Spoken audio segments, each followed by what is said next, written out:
it really is anti-hip hop, if we're being real. Like, I Yeah. know he's suing UMG, but without the diss record, the lawsuit wouldn't exist. The lawsuit is about the lyrics. Yeah, this is facts. This is facts. And this is why I felt since the beginning, Drake, if you're going to do this, it doesn't matter if you try to disguise it as, I'm suing UMG, not Kendrick. Therefore, it's not anti-hip hop. I don't know the play behind suing UMG, but not Kendrick directly. If you felt like you were defamed in the record, sue the person who you felt defamed you. But I think implicitly Drake knows if I sue Kendrick, that's a horrible look. So you sue UMG instead, but at the end of the day, it's the same result. People are still treating it like you sued Kendrick because you're suing over a diss record. At the end of the day, right? Yeah. And everything around it. So when people are getting up in arms about it, I mean, I can't blame them for feeling that way. On the other side of things, I feel like Drake just really wants to clear his name, bro, because Drake content is in my algorithm. So anytime I go on Facebook, TikTok, Twitter, wherever, every day I'm seeing thousands of comments calling Drake a pedophile. And thousands every day. This has been going on for over a year. Yeah, thank God this shit is not in my algorithm. Let me show y'all what's in my algorithm right now. We got Academics. He's first, probably because I'm watching one of his videos. Fleece Johnson. Yo, I'll be watching Fleece Johnson channel. Yo, this dude is off the walls. Yo, explicit. It's not for kids. You got some Club Shay Shay. Oh, John Jones is on Club Shay Shay. Okay, we got to watch that. Some gaming, Asmongold. Got some Clamps Casino beats. Flacco, Shout Flacco. I used to be Pay. We got one Kendrick thing right here. I don't know why this is, and we got two. So yeah, that's in my algorithm. Oh, we got a Drake thing right here too. But thank God it's not just flooded with Kendrick and Drake shit, bro. Because I don't be watching that type of stuff. So Yeah. I try to put myself in his shoes, bro. I want to fucking clear my name, man. I really will when it comes to that, whether he sued Kendrick, UMG, whatever. So when I think about if what Drake is saying is actually true, if they really did conspire against him, if they really did cook this, if they really tried to bring him down, if they did this all on purpose, I feel like that all deserves to be exposed. And I think a lot of people would support Drake bringing down the industry had it not been tied to a battle. And I think that's what people are struggling with. But I see both sides. I'm somewhere in the middle. Yeah, and it goes back to a question I asked a while ago, which is, if you are actually defamed, let's say you can actually prove defamation, but it was in the record, should you sue? Like if someone, you watching this, if someone said you went and you diddled an underage person and made it into a song, I'm not talking about the Kendrick and Drake, we're just talking about you. And they put it in a song and it became a regional hit. It's the biggest song in your city. And the whole song, they're like, yo, you diddled an underage person. Yo, you murdered somebody. Yo, you slapped an old lady. And all of this is a lie. And they know it's a lie. And they make huge money off of this. Should you sue them? Should you be able to sue them?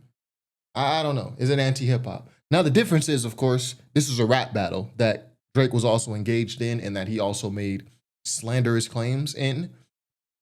But I don't know. I guess the core question that I have is if someone was actually defamed, and defamation is a very specific thing. It's not just insulted or slandered or dissed. Defamation is something very specific. It means someone lied about you and the lie was so bad that it affected you, like financially, emotionally, and you can prove that. And they also knew what they were saying was a lie when they said it, but they said it anyway. That's what defamation is. Regardless if they put it in a record or a book or etc., should you sue? We got the Canadian over here, so I give my hockey example. Out to Canada. Fighting in hockey is allowed. You can fight to an extent. They fight, they get back to the sport, right? But if someone takes off their skate and then slices the guy across the neck during the fight, should the guy who got sliced be able to sue for assault? Assault is assault, right? No? I don't know. Yeah. You know what I mean? Yeah. Game is game. Thank you for the 20. Let me see what you said. Yeah, I don't like the lawsuit at all, man. I think he should just sue Kendrick. And I don't mind him suing the Bro, label. that's what I said. And I don't think Drake should sue Kendrick, but it doesn't really make sense to sue UMG. Like, I don't know what Drake is planning to expose with this. That UMG bought records? Yeah, they bought a lot of records. Kendrick's, yours, Drake's. it just makes a lot more sense to sue Kendrick, unless Drake's whole point in doing this is just getting a settlement from UMG to get some money out the corporation. But I would have to agree. It just makes more sense if you felt you were defamed to sue the person who defamed you. Now, obviously, Drake is trying to save face a little bit by not suing his competitor directly, right? Not suing Kendrick directly, because that just seems way worse. But even though Drake is suing UMG and not Kendrick, Drake is still getting the same blowback as if he's suing Kendrick anyways.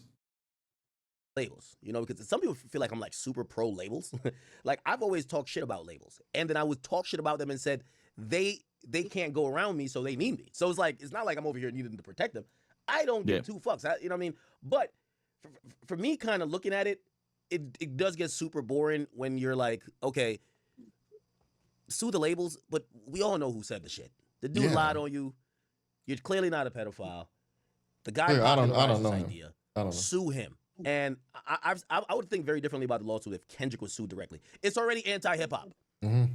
Yeah, like I don't think there's any dispute for that. I don't think there's any dispute for saying that it's like, hip hop was built on free expression, bro. So I do think it's a slippery slope when you introduce lyrics and you're basically saying that those lyrics cause like punishable harm of some sort, right? Sure. To me, that's one side of it. On the other side of things, if this thing goes through, which I know you said you don't think it will, I don't think it will either. But if it did go the test of time, and we're talking about payola and the inner workings of the industry and all this stuff, if all that stuff came out, there probably will be some good that could come from that part. No. Right? I don't think so, because the record label machine is too big, and it's gonna go regardless. You can expose them for payola and et cetera, but it's gonna go regardless. The machine is too big. The players in the machine are too rich. What are the big three music companies? Universal, Sony, and Warner. Drake is a peon compared to those three. He's not gonna stop shit. Because if we're gonna have legitimate, intelligent discussions, we can't do it from a place of standum. I don't give two fucks about Kendrick, but I do care about music. So oftentimes when I'm arguing, I might make a point that might be on his side, but it's not because of that. It's that I can't lead these type of discussions with the fact that I'm a Drake fan. For example, right? Okay. If we're talking about, the entire battle and where Drake's contract was and what the hell was going to happen, he has a reasonable conversation or a reasonable discussion to have, like, hey, listen, I feel like you guys did some stuff to like devalue me. But then there is the other side as well, right? Which is, hey, we are just music publishers. And this is what I'm saying, like, I don't know why fans are so heavily invested in this, because it's not going to tell us anything. Yeah. Like, this is like waiting for the Epstein files, and after it, we're like, where's the list? Yeah, there's just probably going to be a settlement. If anything, UMG is going to settle. Drake is going to get a payout, and they move on. Yeah, I also don't. There are certain conversations that fans engage heavy in that are like more conversations that music industry executives should be engaging in, because it doesn't really pertain to the fan at all. Conversation about sales, tour numbers, ticket sales, and yeah, even this lawsuit. Like, people, even on the Kendrick side, right? People are rooting so heavily for UMG because they view UMG as anti-Drake, but Drake is signed to UMG. UMG has probably done so many musicians dirty in the past, but you want to take the UMG side because you just want to be anti-Drake on everything. And UMG is probably going to continue to do musicians in the future dirty. They may end up doing Kendrick dirty contractually. Kendrick and Drake are signed both to UMG, right? I hear what academics saying. Like, I don't understand like why fans get themselves so heavily like entrenched in this stuff. Like, if they found bots, you don't think that would ever be publicly brought out that they found them? Do you think that information would actually get out into the public? I think everyone just assumes that everybody uses bots, or maybe that's just me. I assume that every major label uses bots. And even before online streaming where you can bot things, when you have a record as big as Not Like Us, when the moment it drops, everyone rallies around it. Yeah, the smart move from any label is going to be to put more money behind it. Even back in the 80s and 90s, when, before streaming and all that, when you had a song that, let's say it was local and it blew up locally, what's going to happen? someone's, a label head, someone in the industry is going to take that record and put more money behind it. Okay, this was big in LA. This was big in the Bay. Let's spread it across California, put more money behind it. Okay, now let's put more money behind it so it goes in the South. We're going to spread this record until it's national because it has legs. Botting is kind of the modern equivalent of that, right? Like, we're going to put more money behind it. And botting is just one way that they use to market records. You bought some of the streams to make it look a little bigger. See, it's smarter to bot a record that's already kind of big because it's more believable. If the record did 10 million streams in a month and you can bot it and add an extra 4 million streams, it's more believable because everyone's already listening to this song as opposed to a record that no one knows. And then you bot it, you give them 4 million streams, but no one's heard this, right? That's kind of how people look at Doechii a little bit. Okay, so you have more monthly streams than Eminem or whatever that was, but no one knows your fucking songs outside of like 2 of them. That's a little odd versus Eminem's entire discography, multiple hit records. It looks a little more odd when the person is not already big, when the record's not already big. No, that's true. Like you said, it'd be third party, right? They would just say third party. We had no idea. Let me tell you what's gonna happen. UMG is gonna also say we've also did our own internal review. We worked with Spotify. We conducted our own internal review and audits of our artist streams and songs that did well or whatever, and we were active in trying to fight against bots. Makes no sense that we would be paying for bots. But here's the thing. That's why I keep saying it's the music industry. The record labels they're the same ones that used to purchase records. Back in the day when the majority of sales came from this idea of not UPC scan, but it was shipped. Records shipped. Yeah. And that's really how they determine like first week sales and all that and amount of records sold. It's really based on what was shipped. It would ship. And yeah, the record labels would then million records that you could certify something platinum, right? Then they would buy half of them. Because right. And this conversation came out a lot when Wayne dropped the Carter 3 because he did 1 million the first week. This is really the last time I heard really people talk about this in any type of detail. But yes, that's true. The amount of records sold is based mostly on what was shipped. And then, you would have the label. They would then go buy some of the records that they shipped. So this is what people were saying. I don't know if there was any truth to it, but people were saying like, yo, Birdman or, Cash Money, they went and they bought a bunch of those records that Lil Wayne sold on the Carter 3 to go to 1 million, to do 1 million the first week. Now, like I just said, though, it's more believable. Who is actually going to question that the Carter 3 did not do 1 million the first week? The Carter 3 was already popular. It was everywhere, multiple hit records. So that's what I'm saying with the bots. It's more believable, actually, when you bought a record that's already hot, as opposed to botting an artist or a song or an album to where people can't even recognize the songs. Now, Best Buy or whatever is saying, yo, you gave us all these fucking records, nobody buying them. So they would do a huge buyback of some of these records, right? And then, they would do sometimes the return game where they would stagger it over time because those things used to get minused off via SoundScan. So it's crazy. The record labels are always going to finesse. It is part of programming the mind.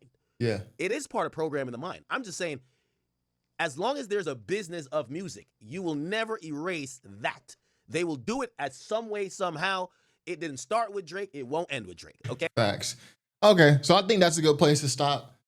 Like I said, when Akademiks get into his music industry, music talk bag, this is where he can give a lot of information, good information. That's the bag that I like him in the most. So anyways, we got Drake fans admitting that, we don't even really know if this lawsuit is a good idea. I think the lawsuit is just prolonging the diss talks. We're a year and a half or so past, year and a couple months past the final diss record being the Fake Heart Part 6, right? It's been over. The Super Bowl is over. The Pop-Out show is over. We are still here talking about this because of the lawsuit. Every time something new about the lawsuit pops out, we're going to continue to talk about it. This is prolonging the L for Drake, and that's also a part of this. So yeah, man. Shout out Akademiks. Shout out What's the Dirt. It's funny. Y'all started out loving What's the Dirt. I started out critiquing him, and now I'm cool with him, and y'all hate him. How did that happen? How did that happen? So anyway, that's all I got for today. Top5rapwebsite.com. Peace.